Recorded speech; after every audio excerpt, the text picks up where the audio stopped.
नमस्कार दोस्तों, स्वागत है आप सभी का सनबिक क्लासेज में। आज का वीडियो है प्लेटफॉर्म के new book Bihar SSC practice set के वॉल्यूम 2 में दिया हुआ टेस्ट सीरीज नंबर 12। इससे पहले 11 तक देख चुके, अगर आप नहीं देखें तो प्लेलिस्ट बना हुआ है, आप जाकर देख सकते हैं।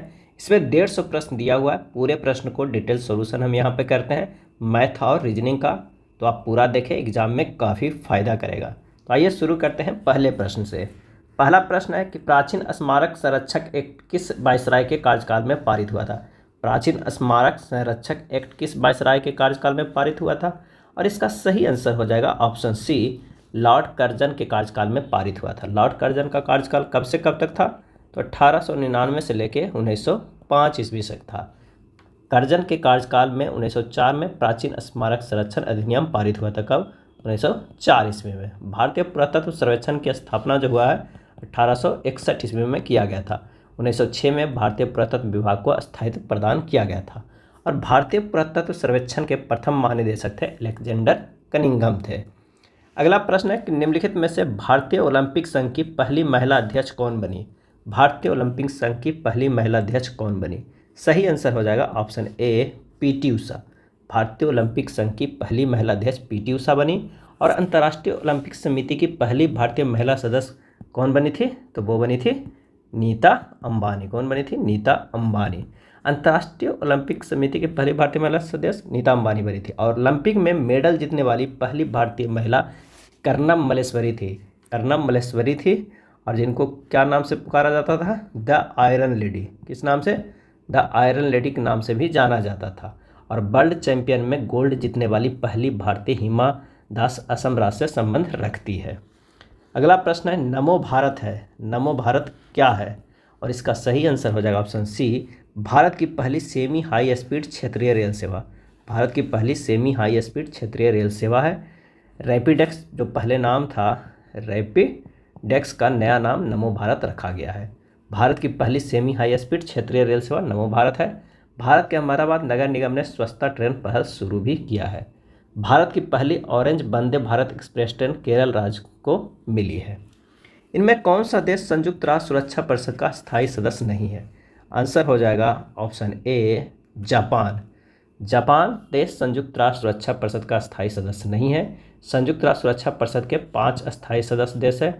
वो कौन कौन है? तो वो है अमेरिका, चीन, ब्रिटेन, रूस, और कौन है? तो और है फ्रांस। ये 5 देश है। लव एश की खान बादाम पहाड़ किस राज्य में स्थित है? लव एश का खान बादाम पहाड़ किस राज्य में स्थित है? और इसका सही आंसर हो जाएगा ऑप्शन बी, उड़ीसा राज्य में स्थित है बादाम पहाड़। हेमेटाइट, मैग्नेटाइट, लिमोनाइट, सीडेराइट आदि लव एश के क्या है, किस्में है। उड़ीसा के प्रमुख लौह उत्पादक जिले हैं क्योंझर, मयूरभंज, संबलपुर, कटक तथा सुंदरगढ़। और प्रमुख लौह खाने हैं बरजुआ, बोनाई, दैतारी, बादाम पहाड़, गुरु महिसानी तथा सुलेपात। अगला है उत्तर से दक्षिण की ओर हिमालय की निम्न श्रेणियों का सही क्रम क्या है, वो बताएं। उत्तर से दक्षिण की ओर, इधर क्या है? उत्तर है, और इधर दक्षिण होता है, तो उसे बताना है। इसका सही जो आंसर हो जाएगा, सबसे पहले होगा काराकोरम, दूसरे में लद्दाख, तीसरे में जो होगा जास्कर, और चौथे में पीर पंजाल। आंसर हो जाएगा सी। ट्रांस अथवा तिब्बत हिमालय महान हिमालय के उत्तर में पूर्व पश्चिम दिशा में फैला हुआ है। ट्रांस हिमालय का अधिकांश भाग तिब्बत में स्थित है, इसलिए इसे तिब्बत हिमालय भी कहते हैं। ट्रांस हिमालय की पर्वत श्रेणियों में लद्दाख, जास्कर, कैलाश व काराकोरम है। आइए अगले प्रश्न पर चलते हैं। निम्नलिखित में कौन सा देश भारत के साथ कच्छ के रण का कुछ हिस्सा साझा करता है? और इसका सही आंसर हो जाएगा ऑप्शन सी, पाकिस्तान। पाकिस्तान देश भारत के साथ कच्छ के रण का कुछ हिस्सा साझा करता है। भारत के कुल 17 राज्य पड़ोसी देश की सीमा से जुड़ते हैं। पाकिस्तान के साथ राजस्थान, जम्मू कश्मीर, लद्दाख, गुजरात और पंजाब सीमा साझा करते हैं। अगले प्रश्न पे चलते हैं कि मोबाइल फ़ोन का उपयोग करके धन स्थानांतरण करने की वाली प्रक्रिया को कहा जाता है? और इसका सही आंसर हो जाएगा ऑप्शन सी, IMPS। IMPS का पूर्ण रूप है इमीडिएट पेमेंट सर्विस। RTGS का पूर्ण रूप क्या है? तो RTGS का है real time gross settlement. Real time gross settlement. NEFT का पूर्ण रूप है national electronic fund transfer. 2 lakh रुपये से अधिक राशि ट्रांसफर करने हेतु RTGS का प्रयोग किया जाता है। भारत के निम्न प्रधानमंत्रियों में से पाकिस्तान का सर्वोच्च सिविल पुरस्कार निशान पाकिस्तान किसे मिला था? और इसका सही आंसर हो जाएगा ऑप्शन सी, मोरारजी देसाई को। भारत के प्रधानमंत्रियों में से मोरारजी देसाई को पाकिस्तान का सर्वोच्च सिविल पुरस्कार निशान पाकिस्तान मिला था। मोरारजी देसाई को 1990 में यह पुरस्कार मिला था। इन्हें 1991 में भारत रत्न से भी सम्मानित किया गया था। ये भारत के प्रथम गैर कांग्रेसी प्रधानमंत्री भी थे जो 1977 में जनता पार्टी की ओर से प्रधानमंत्री बने थे। साहित्य के क्षेत्र में उत्कृष्टता के लिए निम्नलिखित में से कौन सा पुरस्कार प्रदान किया जाता है साहित्य के क्षेत्र में उत्कृष्टता के लिए? और इसका सही आंसर हो जाएगा ऑप्शन सी, ज्ञानपीठ पुरस्कार। साहित्य के क्षेत्र के उत्कृष्टता के लिए ज्ञानपीठ पुरस्कार प्रदान किया जाता है। इस पुरस्कार के तहत वाग देवी की प्रतिमा, प्रशस्ति पत्र और 11 लाख रुपया दिया जाता है। ग्रैमी पुरस्कार संगीत के लिए दिया जाने वाला दुनिया का सर्वोच्च पुरस्कार है। पुलित्जर पुरस्कार साहित्य एवं पत्रकारिता के क्षेत्र में दिया जाता है। अर्जुन पुरस्कार खिलाड़ियों को दिया जाने वाला दूसरा सर्वोच्च पुरस्कार है। चलिए अगले प्रश्न पे चलते हैं। भारत का पहला शहर कौन सा है जिसे यूनेस्को ने सिटी ऑफ लिटरेचर के रूप में मान्यता दी है? सिटी ऑफ लिटरेचर के रूप में मान्यता दी गई है। आंसर हो जाएगा ऑप्शन ए, कोझिकोड। भारत का पहला शहर कोझिकोड है जिसे यूनेस्को ने सिटी ऑफ लिटरेचर का रूप मान्यता दी है। केरल में स्थित कोझिकोड यूनेस्को द्वारा साहित्य के शहर के रूप में नामित होने वाला पहला भारतीय शहर है। हाल ही में यूनेस्को ने भारत के 2 शहर ग्वालियर और कोझिकोड को क्रिएटिव सिटी लिस्ट में शामिल किया है और यूनेस्को की विश्व विरासत सूची में होयसल मंदिर और शांति निकेतन को शामिल किया है। अगला प्रश्न है कि सतर्कता जागरूकता सप्ताह 2023 की थीम क्या है? और इसका सही आंसर हो जाएगा ऑप्शन डी, भ्रष्टाचार का विरोध करें, राष्ट्र के प्रति समर्पित रहे। भ्रष्टाचार का विरोध करें, राष्ट्र के प्रति समर्पित रहे। US ओपन टेनिस टूर्नामेंट की शुरुआत किस वर्ष किया गया? और इसका सही आंसर हो जाएगा ऑप्शन सी, 1881 में शुरू किया गया था US ओपन। टेनिस खेल का उद्भव इंग्लैंड में हुआ है। आधुनिक टेनिस का स्वरूप इंग्लैंड के मेजर बोल्टन क्लॉप्टन बिंगफील्ड द्वारा निर्धारित किया गया है। और इंटरनेशनल टेनिस फेडरेशन की स्थापना कब किया गया? तो 1913 ईस्वी में हुआ था। पहला विंबलडन प्रतियोगिता कब हुआ था? तो 1877 ईस्वी में हुआ था। टेनिस के 4 प्रमुख टूर्नामेंट, ऑस्ट्रेलिया, फ्रेंच विंबलडन और US ओपन। हाल ही में किस खिलाड़ी ने वर्ष 2023 के बैलन डियोर अवार्ड से सम्मानित किया गया? और इसका सही आंसर हो जाएगा ऑप्शन डी, लियोनेल मेसी। 2023 के बैलन डियोर पुरस्कार मिला है लियोनेल मेसी को। लियोनेल मेसी ने 8वीं बार बैलन डियोर जीतकर इतिहास रच दिया है। लियोनेल मेसी अर्जेंटीना के फुटबॉल खिलाड़ी हैं। रोहतास का किला वर्तमान में खाली स्थान में स्थित है। आंसर हो जाएगा ऑप्शन बी, पाकिस्तान। रोहतास का किला शेरशाह सूरी के शासन काल के दौरान बनाया गया था। एक किला है जो वर्तमान में पाकिस्तान के पंजाब प्रांत के झेलम शहर के पास स्थित है। अगला है, एक व्यक्ति अपने संपूर्ण यात्रा का 1/8 भाग पैदल, 2/5 भाग साइकिल द्वारा और 1/4 भाग बस द्वारा तय करता है तथा शेष दूरी पर वह कार द्वारा तय करता है। यदि कार द्वारा तय की गई दूरी 108 किलोमीटर हो तो उसके कुल यात्रा की लंबाई क्या होगा? तो यहाँ पर टोटल को अगर हम जोड़ दें, 1/8 जो है पैदल है और 2/5 क्या है, साइकिल से, एवं 1/4 भाग जो है वो किसे, बस द्वारा तय करता है। शेष दूरी वह कार द्वारा तय करता है। अगर इतना को हम जोड़ते हैं तो ये हो जाता है 5 + 16 + 10/40 बराबर 31/40। अब शेष दूरी कितना बचेगा?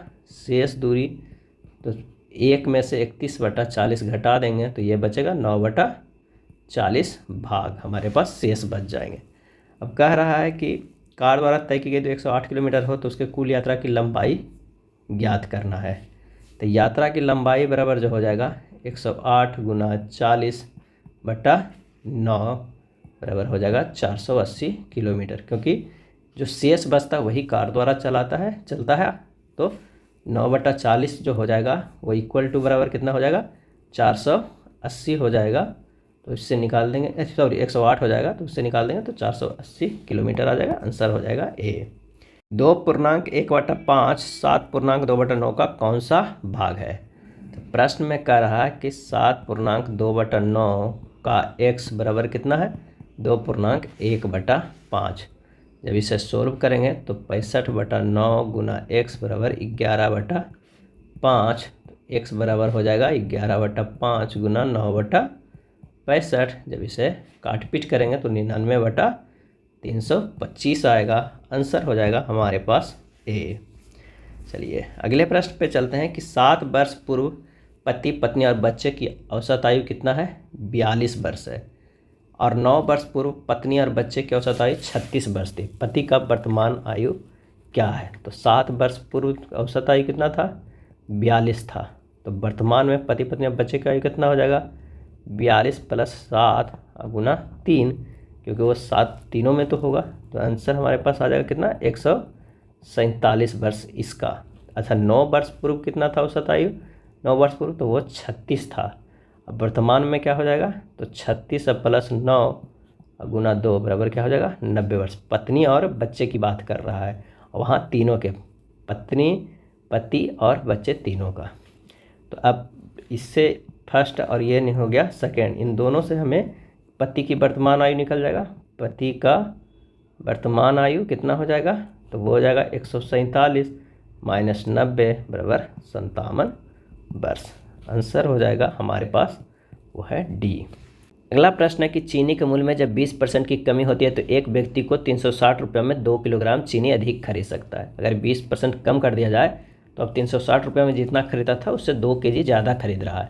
तो चीनी का वर्तमान मूल्य एवं प्रारंभिक मूल्य कितना किलोग्राम होगा, ये पूछ रहा है। इसका सही आंसर जो हमारे पास हो जाएगा वो हो जाएगा सी 45। ये होमवर्क रहा, आप इसे खुद बनाइएगा और आंसर कमेंट में कीजिएगा कि कौन से फार्मूला यूज किए हैं। अगले प्रश्न पे चलते हैं कि एक तरह का दिया हुआ है संख्या पद्धति, जिसे सरलीकरण करना है, मान बताना है। तो हमें क्या करना है, 2 का 1/4 सबसे पहले इसे करना है, उसके बाद भाग का क्रिया करना है, इसके बाद इससे करना है, तब करना है, और सभी करने के बाद इन दोनों को करेंगे, उसके बाद लास्ट में इसका करेंगे। हमारे पास जो आंसर आ जाएगा वो आ जाएगा बी, बोर्ड मास का ये यूज करना है, बोर्ड मास का। नेक्स्ट प्रश्न है कि एक जंगल में कुछ तोते और कुछ बाघ है। यदि जंगल में जानवरों के कुल 858 सिर है और कुल 1746 टांगे हैं तो जंगल में तोतों की संख्या कितनी है, ये हमें निकालना है। जंगल में तोतों की संख्या कितनी है, तो माना कि जंगल में तोतों की संख्या कितनी है, x है, और बाघों की संख्या कितना है, तो 858 - x है।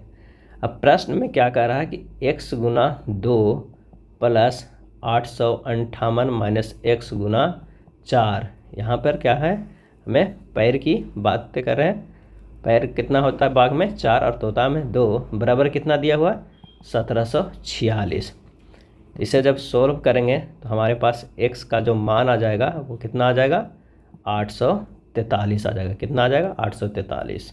इसका सही आंसर हो जाएगा ऑप्शन डी, इनमें से कोई नहीं, ऑप्शन में नहीं है। अगला प्रश्न है कि एक कमरे की लंबाई 15 मीटर 17 सेंटीमीटर है तथा चौड़ाई 9 मीटर 2 सेंटीमीटर है। कमरे के अंदर बनी छत पर कम से कम कितनी वर्गाकार टाइलें लगेगी। लंबाई हमारे पास कितना है, 1517 सेंटीमीटर, सभी को सेंटीमीटर में बदल दिए। चौड़ाई जो हमारे पास है 9 मीटर और 2 सेंटीमीटर है, यानी 902 सेंटीमीटर है। अब कह रहा प्रत्येक वर्गाकार टाइल का भुजा क्या होगा।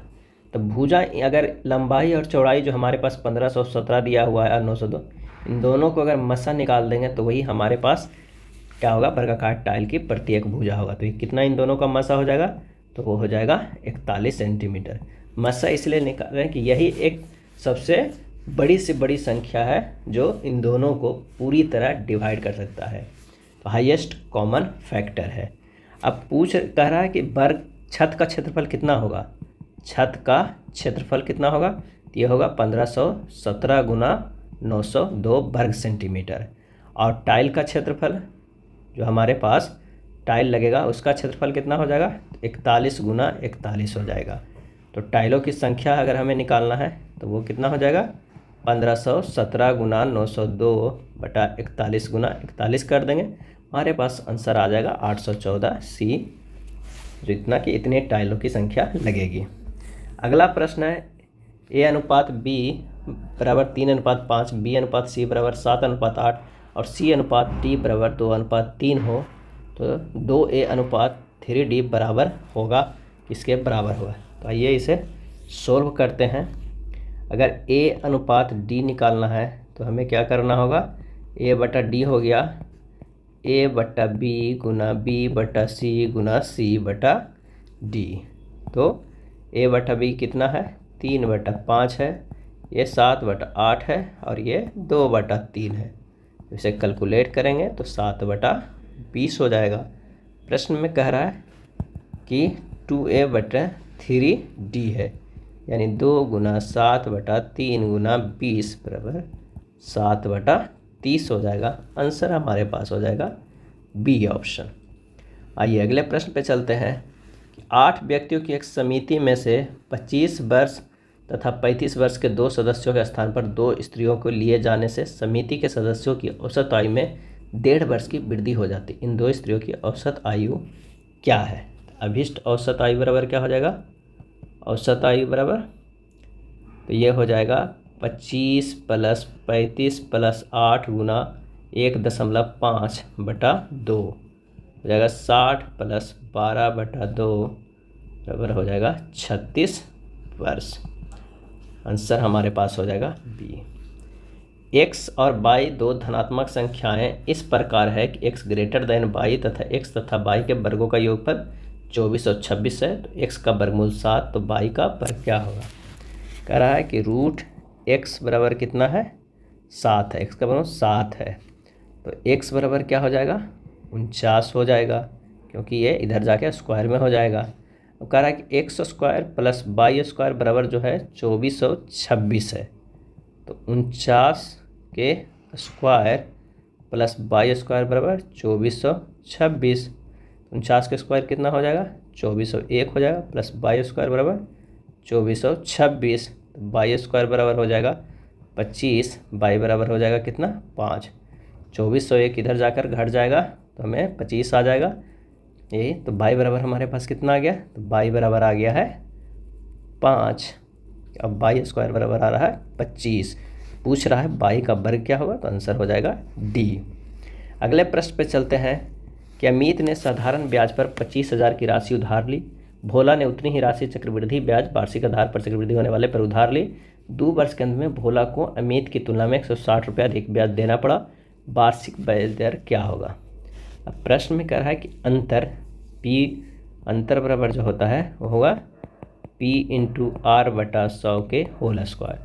अंतर कितना था, साधारण ब्याज चक्रवृद्धि 160 बराबर होता है 25,000 गुना R² / 10,000, तो 1600 बराबर 25 के R² बराबर 64, R बराबर ±8। जो दर हमारे पास आया वो 8%। आंसर हो जाएगा डी।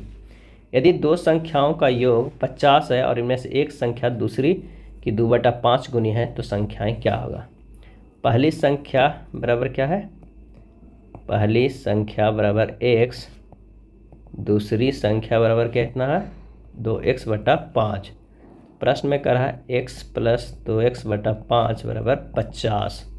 जब इसे कैलकुलेट करेंगे तो 5x + 2x/5 बराबर 50। 5x + 2x बराबर 50 गुना 5, तो x बराबर कितना हो जाएगा 250/7। तो दूसरी संख्या बराबर क्या हो जाएगा, दूसरी संख्या बराबर 2/5 गुना 250/7। आंसर हमारे पास आ जाएगा 100/7। सही आंसर हो जाएगा डी, 250/7 एवं 100/7। अगला प्रश्न है 330 को किस छोटी से छोटी संख्या से गुना किया जाए कि वह पूर्ण घन बन जाएगा। यहाँ पर देख रहे हैं कि 323 को अगर इसे हम तोड़ते हैं सजातीय गुणनखंडों में तो इस 3 तो 3 बार है और 7 जो है 2 ही बार है, उसे 3 बार होना आवश्यक है। तो हमें 1 और 7 अगर रहेगा तो ये 3 बार हो जाएगा। तो हमें कितने से गुना करना होगा, तो वो है 7 से गुना करना होगा। आंसर हो जाएगा हमारे पास डी। अगला प्रश्न है कि 2, 3, 4, 5, 6 में से प्रत्येक से विभक्त होने वाली छोटी से छोटी संख्या जो पूर्ण वर्ग है कौन सी है। तो 2, 3, 4, 5, 6 को क्या करना है, हमें एलसीएम ले लेंगे। तो एलसीएम जो हमारे पास क्या आ जाएगा, वो आ जाएगा 60। अब प्रश्न में है कि प्रत्येक विभक्त होने छोटी छोटी संख्या जो पूर्ण वर्ग है तो कौन सी होगा। तो 60 को अगर इस तरह के तोड़ते हैं तो ये 2 30 हो जाएगा, इससे 2 करेंगे तो 15, इसे 5 करेंगे तो हमारे पास कितना, 3 में करेंगे तो 5 हो जाएगा और ये 5 करेंगे तो 1 हो जाएगा। यानी हमारे पास तो जो आ रहा है 2 तो 2 आ रहा है, 3 और 5 की कमी है, तो 1 और 3 1 और 5 की ज़रूरत है। तो 60 गुना 3 गुना 5 करेंगे तो हमारे पास वो अभिष्ट संख्या आ जाएगा। आंसर हो जाएगा 900। अगला प्रश्न है, दिलीप, राम तथा अमर ने क्रमशः 2700, 8100 तथा 7200 रुपये लगाकर एक व्यापार आरंभ किया। वर्ष के अंत में राम ने 3600 रुपये लाभ कमाया। उनका कुल लाभ कितना था? उन्होंने कितने लगाए हैं? तो 2700, 8100 और 7200। अगर इससे हम भिन्न में दशमलव में करते हैं अनुपात में, तो 3:9:8 होता है। कुल लाभ बराबर क्या होगा? कुल लाभ बराबर क्या होगा? 3 + 9 + 8 जोड़ दीजिए बटा 9 कर दिए, क्योंकि बी ने इतना ही लगाया था राम ने, और उसे कितना लाभ कमाया? 3600 से गुना कर दीजिए, हमारे पास आंसर आ जाएगा 8000 रुपया। आंसर होगा सी। ब्रिटिश एंड्योरेंस चैंपियनशिप में भाग लेने वाली पहली महिला भारतीय कार रेसर कौन है? और इसका सही आंसर हो जाएगा option C, Humaira Mushtaq. British endurance championship में भाग लेने वाली पहली महिला भारतीय कार रेसर हुमैरा मुश्ताक बनी। हुमैरा मुश्ताक जम्मू कश्मीर की रहने वाली है। भारत का पहला formula 1 motor racing driver Narayan Karthikeyan थे।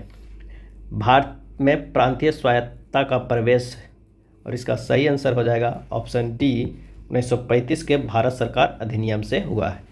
भारत में द्विसदनात्मक व्यवस्थापिका को किस अधिनियम द्वारा प्रारंभ किया गया? और इसका आंसर हो जाएगा ऑप्शन बी, 1919 अधिनियम द्वारा प्रारंभ किया गया। प्रथम बार इस एक्ट के द्वारा ही केंद्रीय सूची और राज्य सूची का प्रावधान किया गया था। 1919 के अधिनियम के द्वारा ही पहली बार प्रत्यक्ष निर्वाचन की शुरुआत की गई थी और 10% जनता को मताधिकार दिया गया था। प्राचीन काल के महान विधि निर्माता थे, और इसका सही आंसर हो जाएगा ऑप्शन सी, मन्नु। प्राचीन काल के महान विधि निर्माता मन्नु थे, और सबसे प्राचीन स्मृति ग्रंथ मन्नु स्मृति की रचना मन्नु द्वारा की गई थी। मन्नु स्मृति का अंग्रेजी अनुवाद 1776 ईस्वी में एक कोड ऑफ जेंटू लॉज के नाम से कराया गया था। दलित वर्गों का संघ स्थापित किया गया था कब?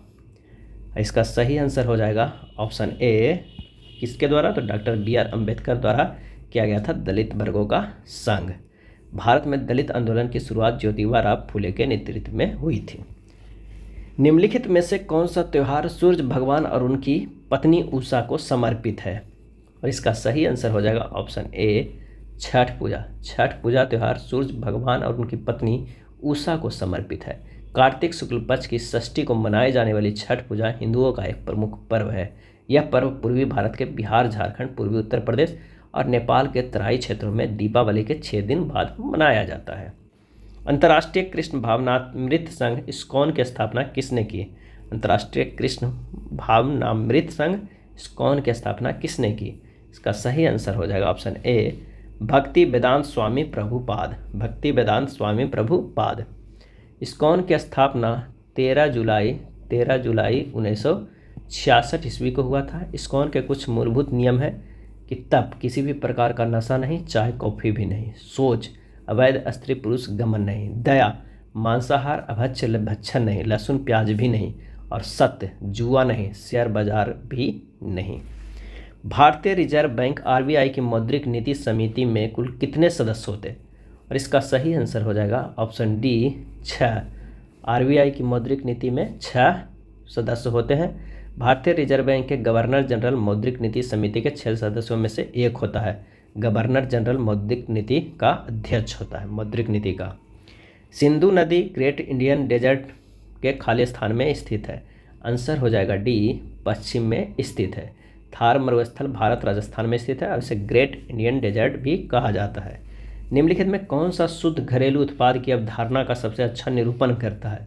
आंसर हो जाएगा ऑप्शन सी, GDP माइनस मूल्यह्रास। GDP माइनस मूल्यह्रास।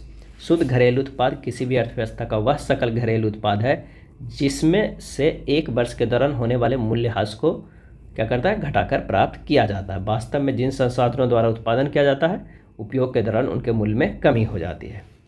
अगला प्रश्न है कि प्राचीन विद्वान पाणिनि को खाली स्थान के क्षेत्र में उनके योगदान के लिए जाना जाता है, और इसका आंसर हो जाएगा ऑप्शन डी, संस्कृत व्याकरण के योगदान के लिए जाना जाता है पाणिनि को। पाणिनि ने अष्टाध्यायी नामक संस्कृत व्याकरण की रचना किया था। आगरा नगर की स्थापना की गई थी, और इसका सही आंसर हो जाएगा ऑप्शन डी सिकंदर लोदी द्वारा। सिकंदर लोदी द्वारा कब?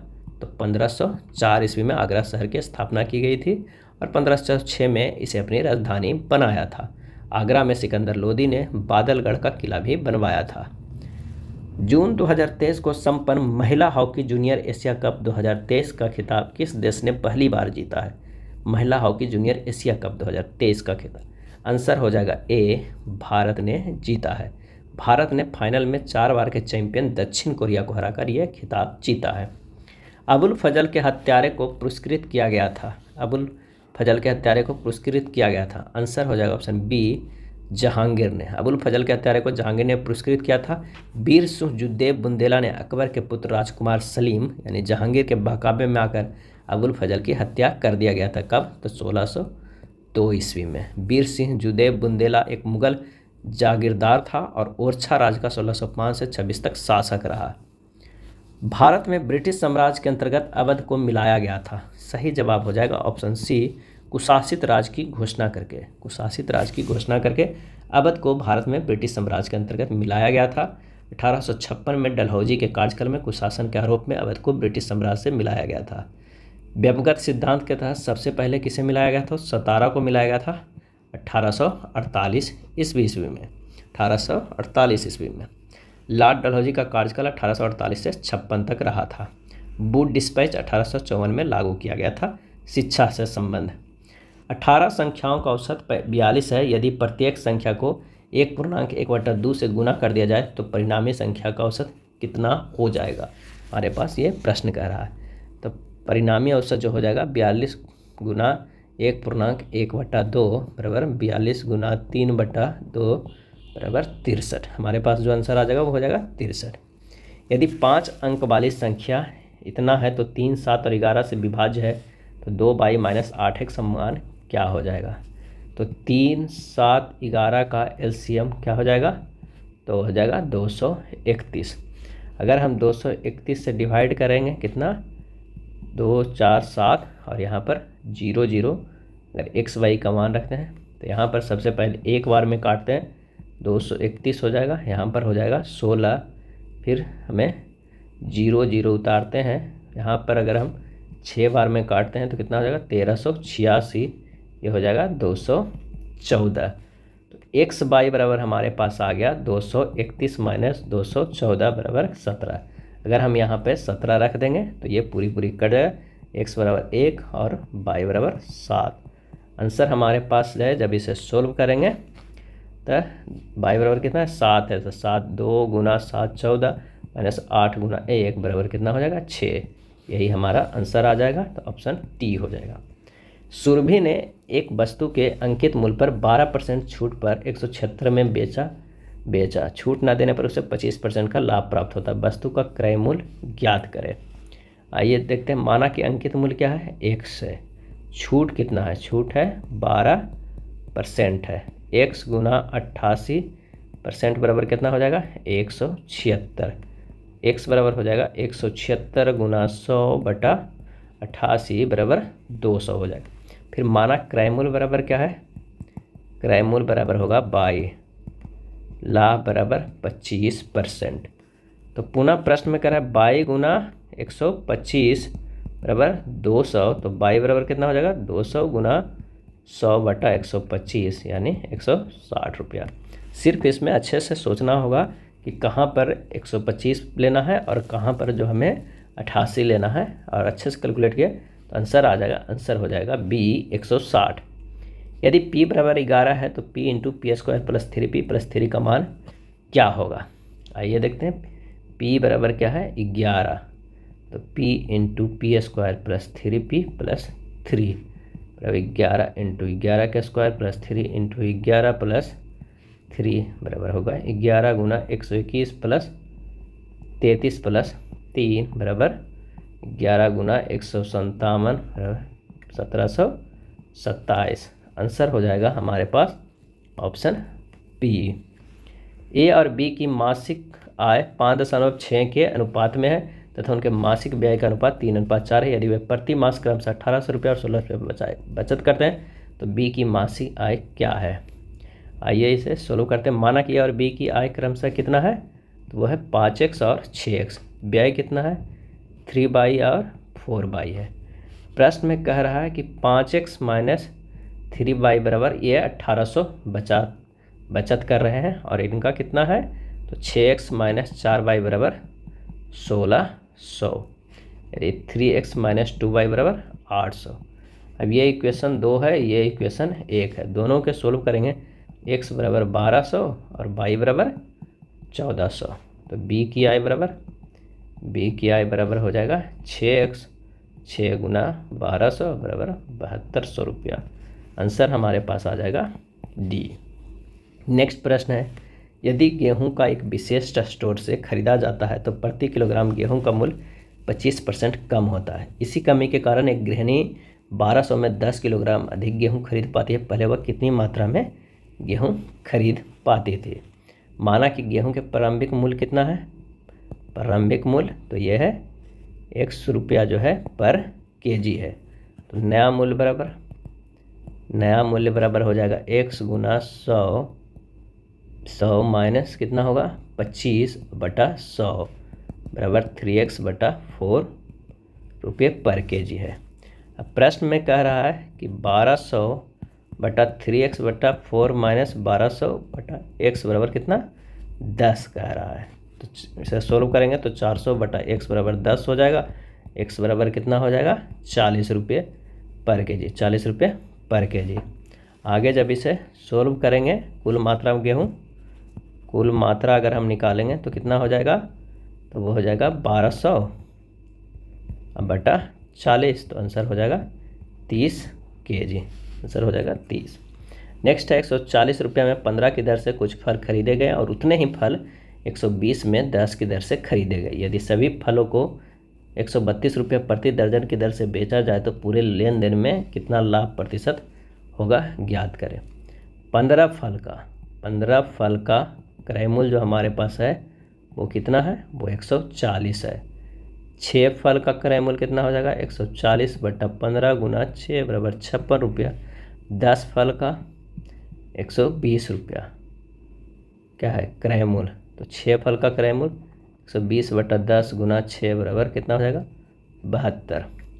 अब 6 फल पहला और 6 फल दूसरा का क्रय मूल्य अगर जोड़ देते हैं दोनों का क्रय मूल्य, तो 56 प्लस कितना होगा 72 होगा। 56 प्लस 72 हो जाएगा दोनों के जोड़ने पर। अब 12 फलों का क्रय मूल्य हमारे पास हो गया कितना, 12 फलों का क्रय मूल्य, तो इन दोनों के जोड़ने पर कितना 128। अब विक्रय मूल्य 12 फलों का विक्रय मूल्य कितना है 132 रुपया प्रति दर्जन की दर से मैंने है। तो लाभ प्रतिशत बराबर निकल जाएगा, लाभ प्रतिशत बराबर विक्रय मूल्य माइनस क्रय मूल्य बटा क्रय मूल्य गुना 100। जब इसे सोल्व करेंगे तो हमारे पास आ जाएगा 3.1/8 क्या हो जाएगा %। आंसर हो जाएगा ए। दिए गए समीकरण को x का उच्चतम मान क्या होगा। एक समीकरण दिया हुआ है, उसमें x का उच्चतम मान क्या होगा। 4x बन 5/3 2z 7 बराबर 1181 है। तो 7 3 10 1 11, 11 के 1 बाकी 1 तो ऊपर है ये है। अब यहाँ पर क्या जोड़ें कि यहाँ 8 हो जाना चाहिए, तो 1 तो पहले बच रहा है। x plus y plus z बराबर 8 आना चाहिए। x plus y plus z बराबर कितना है 7 है। अब चूंकि x का उच्चतम मान के लिए y 0 है z 0 अगर कर देंगे तो x का उच्चतम मान हो जाएगा 0 0, तो x बराबर जो हो जाएगा वो होगा 7। आंसर हमारे पास आ जाएगा डी। 3 वर्ष के 6% वार्षिक ब्याज दर से एक राशि पर साधारण ब्याज 6750 हो जाता है। यदि ब्याज वार्षिक संयोजित होता है तो इसी राशि पर इस दर पर इतने ही समय में चक्रवृद्धि ब्याज निकटतम कितनी होगी। जब इसे सोल्व करते हैं आइए कि SI बराबर जो कह रहा है SI बराबर RT% बराबर 3 गुना 6 बराबर 18%। तो प्रश्न में 18% बराबर है 6750। 100% बराबर क्या हो जाएगा, तो 6750/18 गुना 100 बराबर 37,500 रुपया। मूलधन हमारे पास कितना आ गया 37,500 रुपया। तो CI परसेंटेज बराबर हो जाएगा 3 + 6 + 3 गुना 6 गुना 6 बटा 100 + 6 गुना 6 गुना 6 बटा 10,000। तो हमारे पास ये कितना आ जाएगा 19.1016%। जब चक्रवृद्धि ब्याज निकालेंगे तो 37,500 के 19.1016% हमारे पास जो आएगा चक्रवृद्धि ब्याज कितना आएगा, हो जाएगा 37,500 के 19.1016%। तो जब इसे हम हल करेंगे तो हमारे पास आ जाएगा कितना, तो वो आ जाएगा ऑप्शन बी 7163। कहने कर रहा है कि 3 वर्ष में 6% वार्षिक ब्याज दर से राशि पर साधारण ब्याज इतना हो जाता है। यदि ब्याज वार्षिक से योजित होता तो इसी राशि पर उस दर पर इतने ही समय में चक्रवृद्धि ब्याज निकटतम कितना होगा, 7163 हो जाएगा। अगला प्रश्न है 10 प्राकृतिक संख्याओं का औसत 32, यदि पहली 6 संख्याओं का औसत 30 और अंतिम 6 संख्याओं का 33 तो पाँचवीं और छठी संख्याओं का औसत क्या हो जाएगा। पाँचवीं तथा छठी संख्याओं का औसत करने के लिए क्या करना होगा, तो 6 का कितना दिया है 30, 6 गुना 30 कर देंगे और उसमें से जोड़ देंगे कितना 6 गुना 33, क्योंकि आखिरी 33 को जब ये निकल जाएगा 2 तो इसमें एक्स्ट्रा निकल रहा है। इन सभी को कैलकुलेट करने के बाद -10 का जो हमारे पास औसत आ रहा है 10 गुना कितना है 32। इसे जब सोल्व करेंगे तो हो जाएगा 180 प्लस 198 -320। आंसर हमारे पास आ जाएगा इससे कैलकुलेट करके 58 है। ये निकला है किसका, तो पाँचवीं और छठी का, यानी 2 का तो 58 बट्टा 2 कर देंगे तो 29। हमारे पास आंसर यही आ जाएगा 29। उस विकल्प का चयन करें जो तीसरे पद से ठीक उसी प्रकार संबंधित हो। 31/8 92। आइए देखते हैं 31/8 इस तरह संबंधित है। तो 31 3 के स्क्वायर माइनस 1 के स्क्वायर कर रहे हैं, 9 माइनस 1 8 आ रहा है। उसी तरह 92 के करेंगे, 9 के स्क्वायर माइनस प्लस 2 के स्क्वायर 9 81 हम प्लस 2 दूनी सॉरी प्लस नहीं होगा, यहाँ पर माइनस हो जाएगा तो 2 दूनी 4। हमारे पास कितना आ जाएगा, ऑप्शन बी 77। ये प्लस में नहीं होगा, ये माइनस में होगा। मैथिली बिहार कोंकणी, आंसर होगा ए गोवा। बिहार में मैथिली तो गोवा में कोंकणी। 2:37 PM पर घड़ी की घंटे वाली तथा मिनट वाली सुई के बीच दोनों कोनों में से छोटे कोण का मान कितना होगा। कितने बजे कह रहा है, 2। अगर यहाँ 3 बज रहा है, यहाँ 2 है तो 2:37। तो हमारे पास जो रहेगा छोटी वाले जो घड़ी रहेगा वो कितना यहाँ पे रहेगा, लेकिन बड़ी वाली घड़ी कितने पे रहेगा, तो यहाँ पे रहेगा। तो हमें कह रहा है कि दोनों कोनों में से छोटे कोण का मान कितना होगा। छोटा कोण ये है, इसी का हमें मान निकालना होगा। तो एक फार्मूला जो होता है 30 गुना 2 माइनस 11/2 गुना 37, वो भी किसमें मोड में होता है। तो 60 माइनस 203.5, जब इसे सॉल्व करेंगे तो कितना आएगा 143.5 डिग्री। आंसर हो जाएगा सी। एक ही पासे के 3 अलग अलग स्थितियां दर्शाई गए, उस अक्षर का चयन करें जो डी अक्षर वाले फलक के विपरीत है। तो एक कंडीशन हम लोग जानते हैं कि यदि एक ही पासा के 2 फलक एक समान हो तो तीसरा फलक एक दूसरे के विपरीत फलक होगा। तो यहाँ पर बी डी समान है, बी डी समान है, तो ए के जो हमारे पास होगा वो अपोजिट कौन होगा, वो होगा एफ। ए का अपोजिट जो होगा एफ होगा। तो यहाँ भी देखिए कि हमारे पास कौन कौन और सेम है, उसके अनुसार देखते हैं। फर्स्ट और थर्ड में देखते हैं, यहाँ पर ए और डी सेम है, ए और डी सेम है, तो बी के अपोजिट क्या होगा, बी के अपोजिट सी है। तो स्पष्ट हो गया है कि डी के विपरीत कौन सा होगा, वो होगा ई। तो आंसर हमारे पास हो जाएगा वह है बी। उस विकल्प का चयन करें जिसमें संख्याएं एक दूसरे से ठीक उसी प्रकार संबंधित है जिस प्रकार दिए गए समुच्चयों की संख्याएं एक दूसरे से संबंधित है। आइए देखते हैं किस तरह है। अगर हम 56 में कितना 34 जोड़ते हैं तो 90 आ रहा है, और 90 में कितना जोड़ते हैं 42 जोड़ते हैं तो 132 आ रहा है, और ये 34 और 42 के डिवीजन क्या है तो 8 का है। उसी तरह अगर हम 72 में कितना जोड़ते हैं 38 जोड़ते हैं तो 110 आता है, और 38 में कितना 46 जोड़ेंगे तो 156 आएगा। 38 और 46 के बीच कितना है तो 8 है, तो दोनों में कॉमन जो हमारे पास था वो 8 ही था। तो आंसर हो जाएगा हमारे पास ए। निम्नलिखित के सही जोड़ा मिलाएं, इनमें से सही जोड़ा क्या है वो मिलाइए। आइए मिलाते हैं कौन सा सही हो जा रहा है। 1950 से 64 के दौरान भारत की विदेश नीति का लक्ष्य क्या था, वो था क्षेत्रीय अखंडता और संप्रभुता की रक्षा तथा आर्थिक विकास। पंचशील का क्या था, तो वो था शांतिपूर्ण सह अस्तित्व के 5 सिद्धांत। बांडुंग सम्मेलन का क्या था कि इसकी परिणति गुट निरपेक्ष आंदोलन में हुई, और दलाई लामा के क्या था तो वो था तिब्बत के धार्मिक नेता जो सीमा पार करके भारत चले? आंसर हो जाएगा हमारे पास वो है ए। मालदीव की आधिकारिक भाषा क्या है? मालदीव की आधिकारिक भाषा क्या है? और इसका आंसर हो जाएगा ऑप्शन ए दिवेही। आधिकारिक भाषा दिवेही है। राष्ट्रीय फूल गुलाब है। मालदीव के राष्ट्रीय पेड़ नारियल का पेड़ है। नायपियोडा निम्नलिखित में से किस भारतीय सीमावर्ती देश की राजधानी है? आंसर हो जाएगा ऑप्शन डी म्यांमार के। नायपियोडा भारतीय सीमावर्ती देश म्यांमार की राजधानी है। भारत सरकार अधिनियम 1935 के अनुसार बर्मा को भारत से अलग कर दिया गया था और म्यांमार को क्या कहा जाता है? तो स्वर्ण पैगोडा का देश कहा जाता है। स्वर्ण पैगोडा का देश कहा जाता है। म्यांमार में सॉल्बिन और इरावती नदी दोआब को पूरब में चावल का कटोरा कहा जाता है। भूटान को लैंड ऑफ थंडरबोल्ट कहा जाता है। भूटान को लैंड ऑफ थंडरबोल्ट। निम्नलिखित भाषाओं में किसको या किनको सरकार ने क्लासिकल भाषा या भाषाएं घोषित किया है? और इसका आंसर हो जाएगा तमिल को भी, तेलुगु को भी और कन्नड़ को भी किया है। सही आंसर हो जाएगा ऑप्शन डी 1, 2 और 3। भारत में 6 भाषाओं तमिल, तेलुगु, संस्कृत, कन्नड़, मलयालम और उड़िया को शास्त्रीय भाषा का दर्जा दिया गया है। कितने भाषाओं को? 6 भाषाओं को। बिहार पंचायती राज अधिनियम 2006 की धारा 90 की उपधारा 1 के अधीन कौन सी संख्या की स्थापना हुई? आंसर हो जाएगा ऑप्शन सी ग्राम कचहरी का।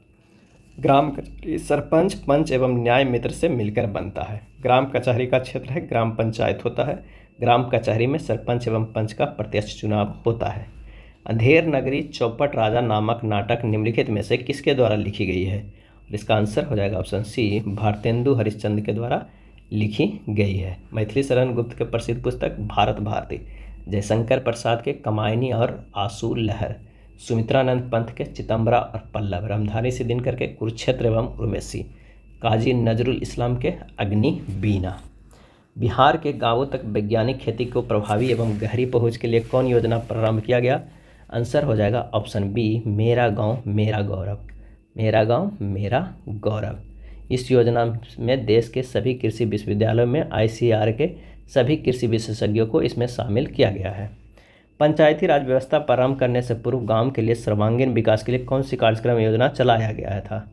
और इसका आंसर हो जाएगा ऑप्शन सी ए और बी दोनों, सामुदायिक विकास कार्यक्रम और राष्ट्रीय विस्तार सेवा दोनों। भारत के उच्चतम न्यायालय का आदर्श वाक्य क्या है? और इसका सही आंसर हो जाएगा ऑप्शन सी यतो धर्मस्ततो जया। भारत के उच्चतम न्यायालय का आदर्श वाक्य है यतो धर्मस्ततो जया। यतो धर्मस्ततो जया का अर्थ होता है जहाँ धर्म है यानी सत्य वह है वहीं जीत है। महाभारत में कुल 11 बार इससे मिलता जुलता शब्द का प्रयोग देखने को मिलता है। यथा कृष्णस्तो धर्मो यथा धर्मस्तता जया। भारत का आदर्श वाक्य है सत्यमेव जयते। सत्यमेव जयते मुंडक उपनिषद से लिया गया है। योग क्षेमम बहम्याहम आदर्श वाक्य LIC का है। अरुण, वरुण और तमूर नदियाँ खालिस्तान नदी प्रणाली का हिस्सा है। और इसका सही आंसर हो जाएगा ऑप्शन डी कोसी नदी प्रणाली का हिस्सा है। कोसी नदी का उद्गम गोसाई थाना चोटी के उत्तर में स्थित है। बिहार का अभिशाप कोसी नदी को कहा जाता है।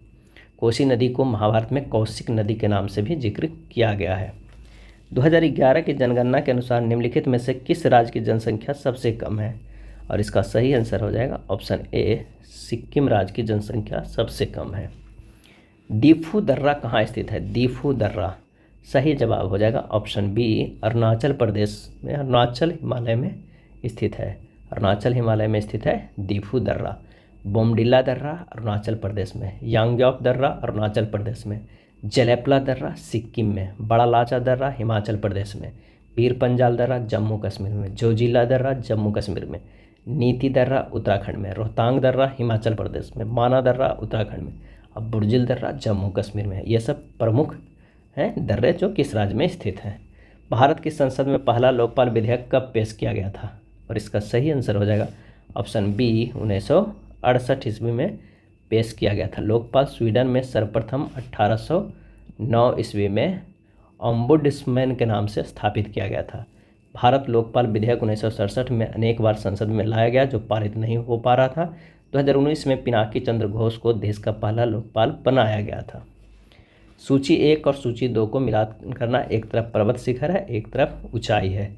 अगर कॉमेट के ऊंचाई की बात करें तो 7756 है। कंचनजंगा के 8500 कितना है, तो वो है कंचनजंगा के 8586। अगर हम नंदा देवी की बात करते हैं तो 7816 है। और K2 की बात करें तो 8611 है। इसका जो आंसर हो जाएगा वो हो जाएगा कौन सा, हो जाएगा डी। माउंट एवरेस्ट का कितना है, 8848.86। निम्नलिखित में से कौन सा प्रत्यक्ष लोकतंत्र का साधन नहीं है, और इसका आंसर हो जाएगा ऑप्शन डी, जेरीमेंडरिंग। जेरीमेंडरिंग प्रत्यक्ष लोकतंत्र का साधन नहीं है। चुनाव क्षेत्रों का निर्माण करते समय जेरीमेंडरिंग की कूटनीतिक प्रथा का प्रयोग किया गया था। जेरीमेंडरिंग का प्रणाली यूएसए में प्रचलित है। वैसी लोकतांत्रिक व्यवस्था जिसमें जनता द्वारा निर्वाचित प्रतिनिधि को जनता कभी भी सत्ता छोड़ने को कह सकती है, प्रत्यक्ष लोकतांत्रिक व्यवस्था कहलाती है। निम्नलिखित 4 शब्दों में से 3 शब्द किसी प्रकार से एक समान है और एक असमान है। असमान शब्द को चयन कीजिए। इसका सही आंसर हो जाएगा ए, गला। दिए गए समूह में नाक, कान और आंखें एक समान है। ये हमारे 5 ज्ञानेंद्रियों का हिस्सा है, आपस में समूह बनाते हैं, जबकि गला अन्य सभी से भिन्न है।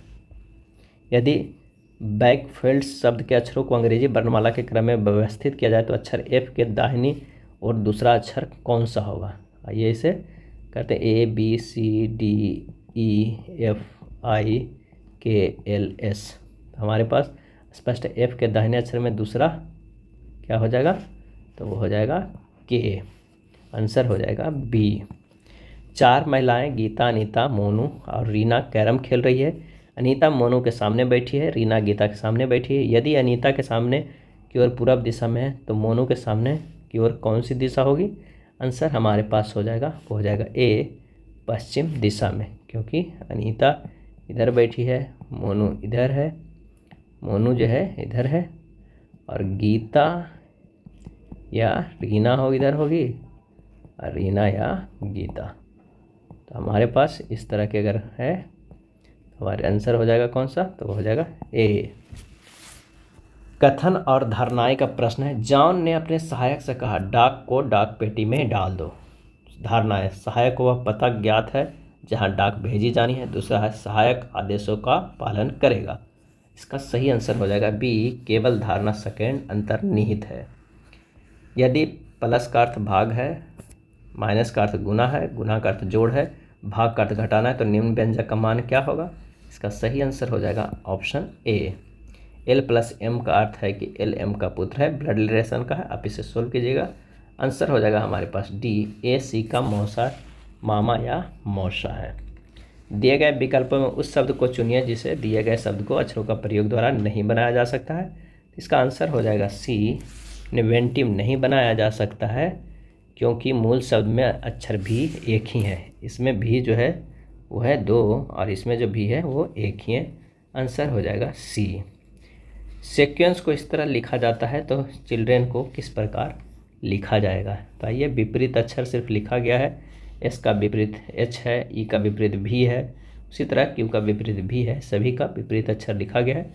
सी का विपरीत जो होगा वो एक्स होगा, एच का विपरीत जो है वो एस आर, आई का विपरीत जो होता है वो आर होता है। इस तरह के अगर सीरीज करते हैं तो आंसर हमारे पास सी आएगा। यदि एक कूट भाषा में गिव को 37 बैट को इतना लिखा जाता है, उसी कूट भाषा में गेट को किस प्रकार लिखा जाएगा। तो यहाँ पर हमें क्या किया है, जी को क्या कर दिया है 5 लिखा है, तो यहाँ हम तो 5 लिख देंगे। ए को कितना लिखा गया है 2 लिखा गया है। टी को कितना लिखा गया है तो 4 लिखा गया है। ई को कितना लिखा है 7 बाम 147 हो जाएगा। आंसर हमारे पास आ जाएगा डी। एक निश्चित कोड भाषा में केपलर को इस तरह लिखा जाता है, तो गैलेक्सी को क्या लिखा जाएगा। तो आइए, यहाँ पर है KEPLER, केपलर। उसे लिखा गया क्या, इसको हमें अपोजिट कर दिया गया है और लिखा गया इधर E और इधर क्या लिखा गया है K, इधर L, इधर P, इधर R, इधर E लिखा गया। उसी तरह अगर हम गैलेक्सी को लिखेंगे तो यहाँ पर हो जाएगा A, यहाँ पर G, यहाँ पर A, यहाँ पर X, सॉरी यहाँ पर L हो जाएगा AGAL, AGAL। इस तरह अगर हमारे पास है तो ऑप्शन हो जाएगा A। कुछ समीकरण एक विशेष प्रणाली के द्वारा आधार पर हल किए गए हैं, उसी आधार पर उत्तरित समीकरण का भी हल कीजिए। आइए देखते हैं किस तरह ये हल किया गया है। 5 - 1 गुना 8 माइनस 1 यानी 4 गुना 7 कितना 28, कितना है ये लिखा हुआ 28। उसी तरह 3 7 को देखते हैं, 3 माइनस 1 गुना 7 माइनस 1, 2 गुना 6 12 हो जाएगा। तो हमारे पास जो आ जाएगा कितना 13, 13 माइनस 1 गुना 13 माइनस 1, 12 गुना 12 हो जाएगा 144। आंसर हमारे पास हो जाएगा वो है डी। उस विकल्प का चयन करें जो आकृति में प्रश्नवाचक चिन्ह के स्थान पर रखे जाने के लिए सर्वोत्तम उपयुक्त है। आइए देखते हैं। √9 गुना √25 प्लस 1 करेंगे, ये हो जाएगा 5, ये हो जाएगा 3, 5 3 8, कितना हो जाएगा 5 3, ये गुना अगर करें तो 5 15 1 16 हो जाएगा, यानी √9 गुना √25 और क्या है +1 है। तो इसे जब देखेंगे तो हमें क्या हो जाएगा, तो 3 गुना 5 15 + 1 बराबर क्या हो जाएगा 16। यही हमारे पास 16 है। इसका भी देखेंगे तो 3 + 1 4, यहाँ पर हमारे पास आंसर क्या हो जा रहा है, हो जा रहा है 4। √1 गुना √9 + 1। उस विकल्प का चयन कीजिए जैसे इसमें दी गई आकृति अंतर्निहित है। आंसर हमारे पास हो जाएगा वो है सी। अगला है क्रिकेटर, खिलाड़ी या मानव जातियाँ। इसका सही आंसर हो जाएगा ऑप्शन कौन सा हो जाएगा, तो हो जाएगा सी। सबसे ऊपर जो है वो हो जाएगा किसका, मानव जाति का, मानव जाति का। दूसरा हो जाएगा वो है खिलाड़ी का, और अंदर वाला जो हो जाएगा तीसरा वो हो जाएगा क्रिकेटर का। आंसर होगा सी। उन विद्यार्थियों को दर्शाता है जिन्होंने गणित में 85% उससे ज़्यादा अंक प्राप्त किए। वृत्त में उन विद्यार्थियों को दर्शाता है जिन्होंने अंग्रेजी में 85 और उससे अधिक अंक प्राप्त किए हैं। आयत उन विद्यार्थियों को दर्शाता है जिन्होंने विज्ञान में 85% उससे अधिक अंक प्राप्त किए हैं। वर्ग उन विद्यार्थियों को दर्शाता है जिन्होंने समाज विज्ञान में उतना और उतना सर किया। आरेख में उस खास श्रेणी विद्यार्थियों की संख्या को बताइए। कितने विद्यार्थी ने सभी विषयों में 85% और उससे अधिक अंक प्राप्त किए हैं। इसका जो सही आंसर हो जाएगा वो हो जाएगा कौन सा, वो हो जाएगा ये 5वें नंबर का, 5 जहाँ पे है आंसर हो जाएगा ऑप्शन सी। निम्न में से कौन प्रत्यक्ष कर का उदाहरण नहीं है। सही आंसर हो जाएगा ऑप्शन डी, वस्तुओं और सेवाएं पर कर। वस्तुओं और सेवाओं पर कर प्रत्यक्ष कर का उदाहरण नहीं है। वस्तुओं और सेवाओं पर कर जीएसटी अप्रत्यक्ष कर का उदाहरण है। जीएसटी है जो कि अप्रत्यक्ष कर का उदाहरण है, प्रत्यक्ष कर का उदाहरण। गांधी सागर बांध निम्नलिखित में से किसका हिस्सा है, और इसका सही आंसर हो जाएगा ऑप्शन ए, चंबल का। यह बांध मध्य प्रदेश में स्थित है। सरदार सरोवर बांध नर्मदा नदी पर स्थित है। जायकवाड़ी परियोजना गोदावरी नदी पर स्थित है। और हीराकुंड बांध महानदी पर स्थित है। यह विश्व का सबसे लंबा नदी बांध है। कितना, तो हीराकुंड जो है वो 4800 मीटर है। निम्नलिखित नदियों में किसका उद्गम भारत में नहीं है। आंसर हो जाएगा ऑप्शन ए, सतलज। सतलज नदी का उद्गम भारत में नहीं है। सतलज नदी तिब्बत के मानसरोवर झील के समीप राकस ताल से निकलती है। सतलज नदी शिवालिक श्रेणी को पार कर हिमाचल प्रदेश में प्रवेश करती है। ब्यास नदी का उद्गम स्थान रोहतांग दर्रे के पास ब्यास कुंड से है। और चिन्नाब नदी का उद्गम स्थान जो है वो है हिमालय में टांडी में चंद्र एवं भागा नदियों के संगम से बनता है। अगला है मरणोपरांत प्रथम भारत रत्न किन्हें दिया गया है। आंसर हो जाएगा ऑप्शन डी, लाल बहादुर शास्त्री को। मरणोपरांत प्रथम भारत रत्न लाल बहादुर शास्त्री को दिया गया है। लाल बहादुर शास्त्री की मृत्यु ताशकंद में 11 जनवरी 1966 ईस्वी को हो गया था। 1966 में भारत रत्न लाल बहादुर शास्त्री को प्रदान किया गया था। एम.जी. रामचंद्रन को 1988 में मरणोपरांत भारत रत्न दिया गया था। बी.आर. अम्बेडकर को 1990 में मरणोपरांत भारत रत्न दिया गया था। भारत रत्न भारत की सबसे बड़ा सिविल अवार्ड है और इसकी स्थापना 1954 ईस्वी में किया गया था, यानी शुरुआत किया गया था। एक चैत्र प्रायः पड़ता है किस दिन को। आंसर हो जाएगा ऑप्शन डी, 22 मार्च को। जिस ताप पर द्रव का वाष्प दाब एक वायुमंडलीय दाब के बराबर हो जाता है उस ताप को कहते हैं। आंसर हो जाएगा ऑप्शन बी, क्वथनांक। वह ताप जिस पर किसी द्रव का वाष्प दाब एक वायुमंडलीय दाब के बराबर हो जाता है उस द्रव को क्वथनांक कहलाता है। किसी द्रव का क्वथनांक उसके दाब का समानुपाती होता है। वह वस्तुएं जिनका गंध एसिटिक तथा बेसिक माध्यम में बदलता हो तो खाली स्थान कहते हैं। आंसर हो जाएगा ए ऑल्फैक्टरी संकेतक। क्या कहते हैं? ऑल्फैक्टरी संकेतक कहते हैं वह वस्तु है जिनका गंध एसिडिक तथा बेसिक माध्यम में बदलता हो, ऑल्फैक्टरी संकेतक कहते हैं। प्याज और लहसुन में गंध का कारण सल्फर की उपस्थिति होता है। निम्न में से कौन सी गतिविधि ग्रीन हाउस प्रभाव के लिए जिम्मेदार नहीं है? आंसर हो जाएगा ऑप्शन ए परिवहन के लिए सोलर कार का उपयोग करना ग्रीन हाउस प्रभाव के लिए जिम्मेदार नहीं है। विभिन्न विद्युत सुरक्षा उपकरणों में से विद्युत धारा के तापीय प्रभाव पर आधारित उपकरण क्या कहलाता है? आंसर हो जाएगा ऑप्शन डी फ्यूज। क्या कहलाता है? फ्यूज। विद्युत फ्यूज का प्रतिरोध उच्च एवं गलनांक निम्न होता है। विद्युत फ्यूज को किसी परिपथ में श्रेणी क्रम में समूहित की जाती है।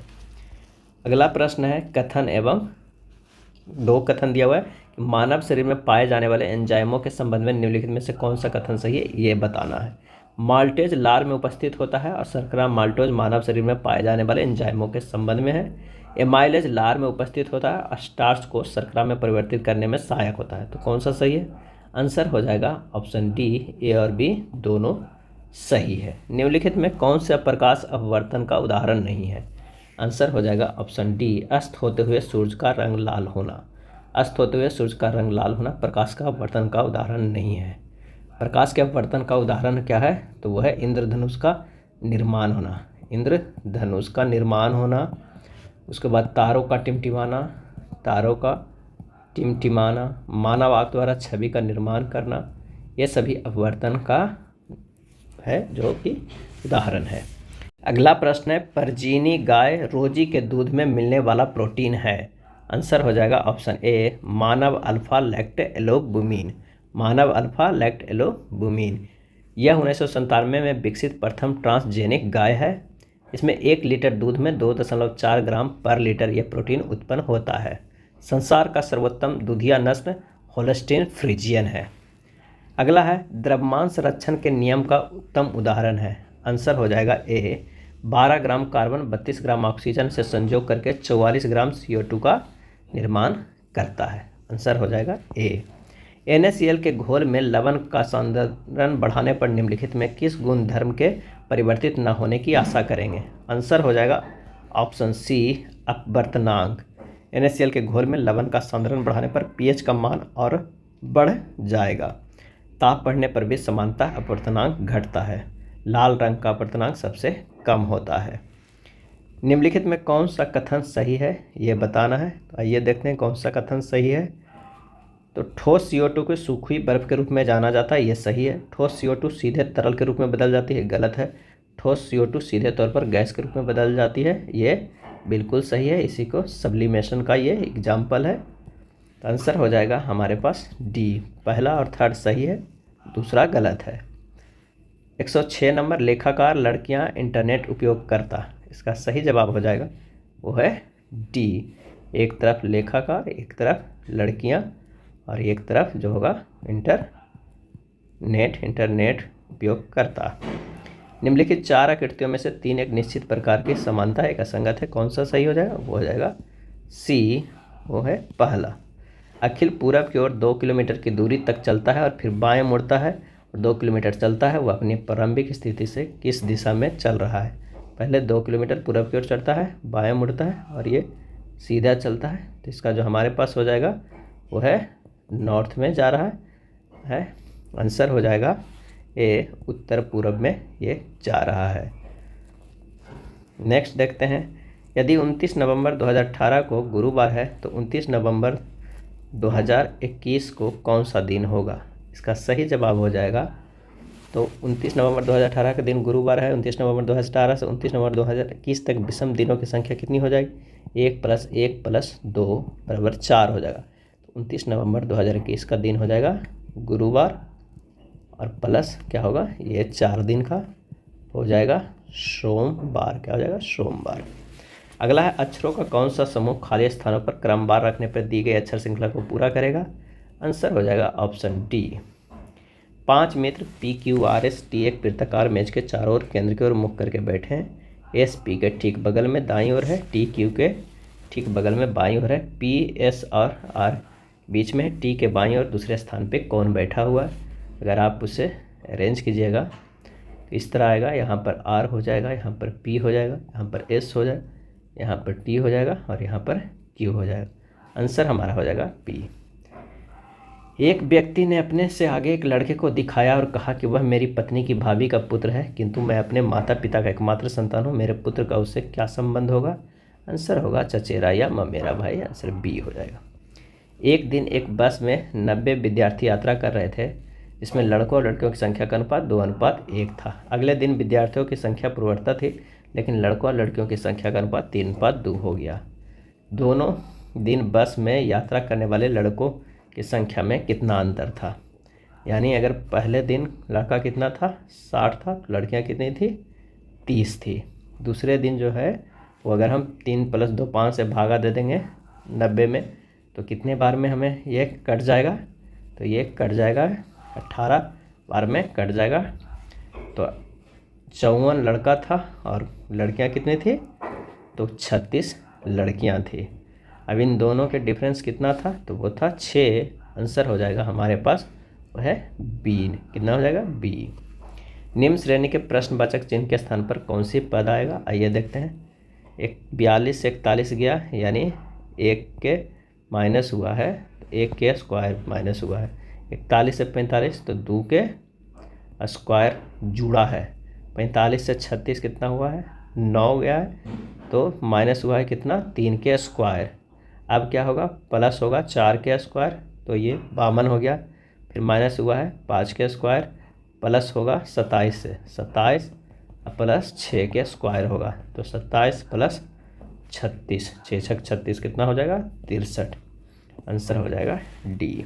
नेक्स्ट प्रश्न पे चलते हैं। यहाँ पर 2 कथन दिया हुआ है, उससे हमें निष्कर्ष निकालना है। समीकरण इसको अगर 1 मानते हैं, इसको 2 मानते हैं, दोनों को अगर मिला कर लिखेंगे तो हमारे पास आ जाएगा C (O) U बराबर है N > S बराबर है E > L। क्या क्या निष्कर्ष निकलता है? C E, तो ये हमारे पास गलत हो जाएगा। दूसरा O S, ये भी गलत हो जाएगा। U E बिल्कुल सही हो जाएगा। आंसर हमारे पास आ जाएगा, वो हो जाएगा बी। दिए गए विकल्प में संगत को चुने। आंसर हो जाएगा ए लावनी। उड़ीसी, कुचिपुड़ी और भरतनाट्यम शास्त्रीय नृत्य के अंतर्गत आता है। लावनी जो है एक साधारण नृत्य के अंतर्गत है, जो कि कहाँ लावनी प्रसिद्ध है? तो वो महाराष्ट्र में। निम्नलिखित 4 शब्दों में तीनों में से एक निश्चित प्रकार की समानता है। असंगत चुनते हैं यहाँ पे, कौन सा हो जाएगा? आंसर हो जाएगा बी झुंड। घर, इग्लू, झोपड़ी सभी जो है वो निवास स्थल है। आइए अगले प्रश्नवाचक चिन्ह पे बताते हैं कि कौन सा आएगा। तो एल से अगर हमें जे गया है, एल से जे तो कितने -2 गया है। जे से एच गया है -2, एस से एफ गया है -2, एफ से -2 जाएगा तो डी आ जाएगा। यानी हमारे प्रश्न तो पहला अक्षर डी मिल गया है। और देखते हैं सभी में जो सीरीज में है वो -2 ही। या आई से -2 जाएगा तो क्या हो जाएगा? तो वो जी हो जाएगा। ई से -2 जाएगा तो क्या हो जाएगा? सी हो जाएगा। आंसर हमारे पास आ जाएगा ए नंबर। 2 टीमें जिनमें प्रत्येक टीम के 3 सदस्य हैं, एक वाद विवाद प्रतियोगिता में भाग ले रही। पहली टीम के तीनों सदस्य दूसरी टीम के तीनों सदस्य के सामने मुँह करके बैठे हैं। के और एल का मुँह आमने सामने है। एन और ओ अलग अलग टीमों में है। एम का मुँह एन के सामने है। पी एक कोने पर है। एन एल के ठीक बगल में दाईं ओर बैठा है। इनमें से कौन से सदस्य एक ही टीम में है? यहाँ पर होगा के एम ओ, यहाँ पर एल एन पी। आंसर हो जाएगा सी। कौन सा अक्षर समूह निम्न श्रेणी में प्रश्नवाचक चिन्ह के स्थान पे आएगा? सी से अगर एक्स गया है तो ये विपरीत अक्षर है। एक्स से एफ गया है, विपरीत अक्षर +3 है। और एफ से यू गया है, एफ से यू गया है, विपरीत अक्षर है। और एफ से यू से आई गया है, तो यह है विपरीत अक्षर +3 है। तो आई से अब क्या जाएगा? सिर्फ विपरीत अक्षर, तो वो हो जाएगा आर। इसी तरह हमेशा सीरीज में चल रहा है, एक बार विपरीत करने के पास +3 भी कर रहा है। तो इस तरह से जब सीरीज करेंगे तो RSQ मिलेगा। आंसर हमारा हो जाएगा ए। सूर्योदय तथा सूर्यास्त के समय सूर्य की रक्तदाब प्रतीत होने पर निम्नलिखित परिघटनाओं में से किसका महत्वपूर्ण योगदान है? आंसर हो जाएगा बी प्रकाश का प्रकीर्णन। सूर्योदय तथा सूर्यास्त के समय सूर्य का रक्तभाग की तरह होना, रक्तदाब के होना, प्रतीत होना क्या कहलाता है? प्रकीर्णन परिघटना का सबसे महत्वपूर्ण योगदान है। लाल रंग सबसे कम प्रकीर्णित होता है तथा यह सर्वाधिक दूरी तय करता है।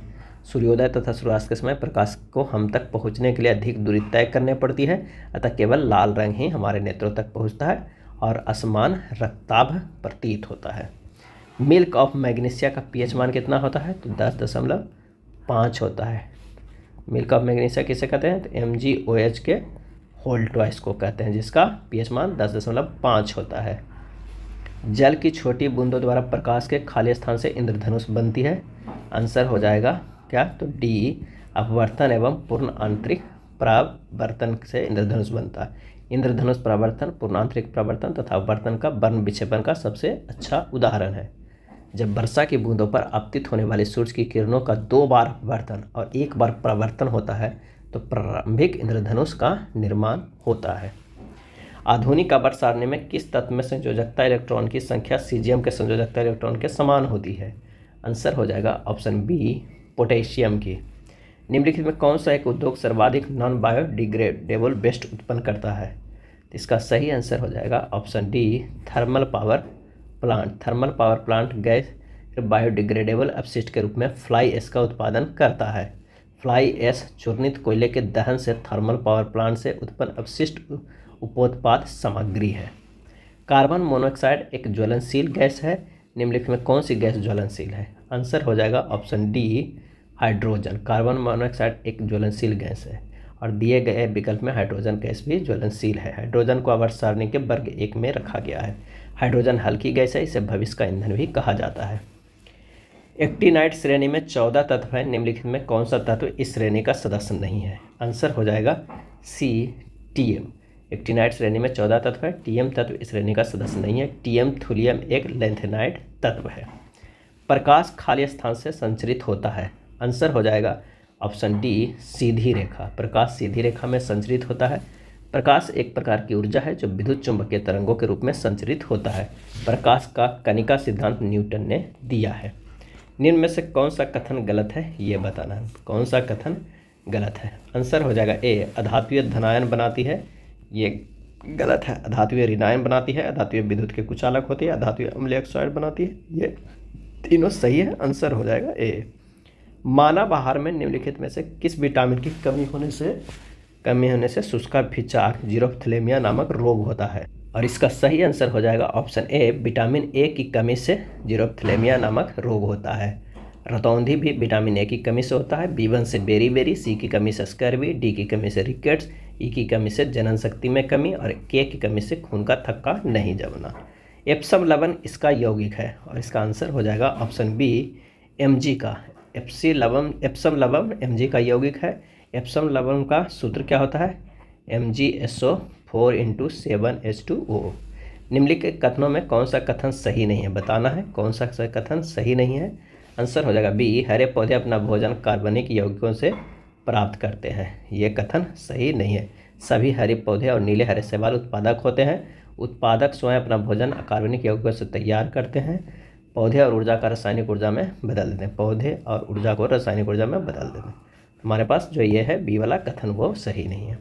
सूर्य ग्रहण के समय दिखाई देने वाला उसका बाह्यतम भाग जिसे सूर्य मुकुट भी कहा जाता है कौन सा है? और इसका आंसर हो जाएगा ऑप्शन सी, परिमंडल या कोरोना।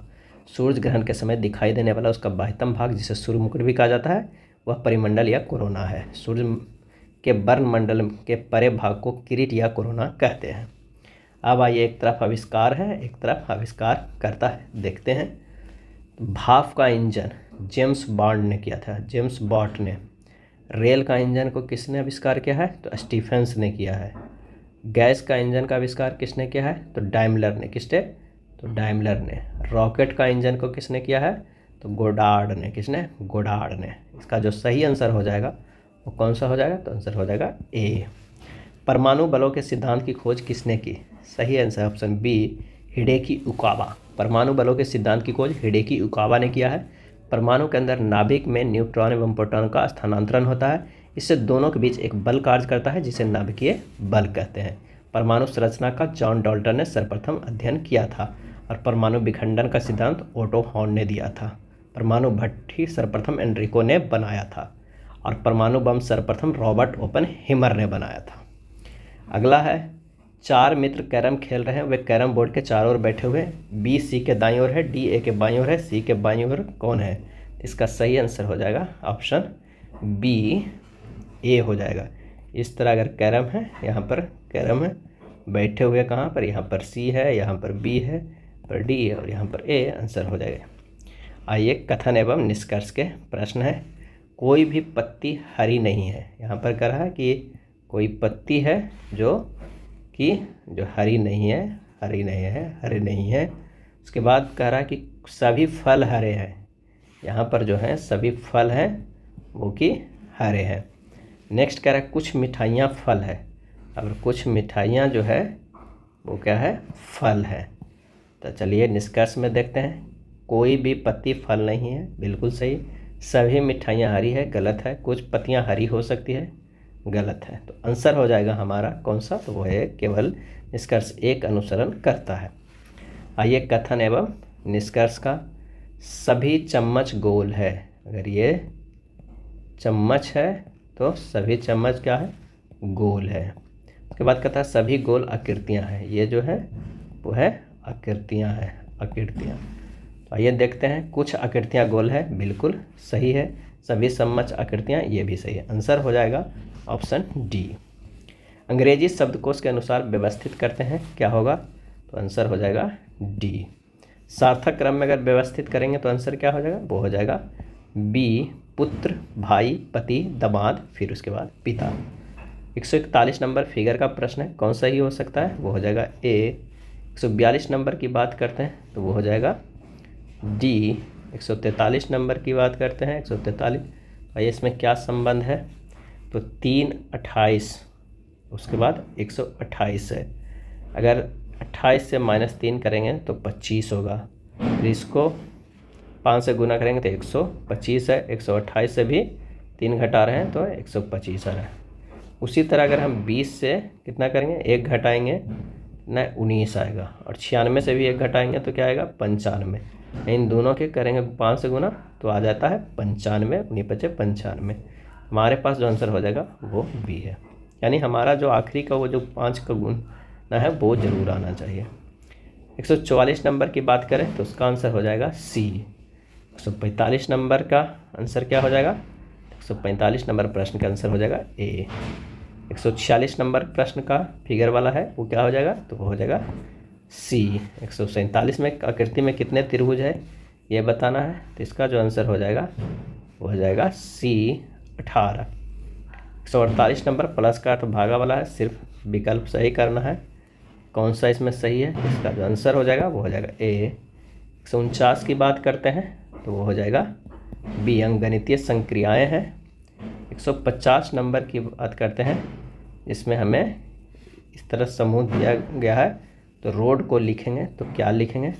अगर रोड को लिखते हैं तो 0, 4 में है, 11 में है, 23 में है, 30 में है, 42 में है, वो जो है वो कितना में है? 0, 1 में है, 13 में है, 20 में है, 32 में है, 44 में है। इस तरह का लिखा गया है। अगर हम देखेंगे तो इसका जो आंसर हो जाएगा वो हो जाएगा डी। ये था प्लेटफॉर्म के बिहार एसएससी के प्रैक्टिस सेट। अगर वीडियो अच्छा लगा तो लाइक एंड शेयर कर दीजिएगा। धन्यवाद।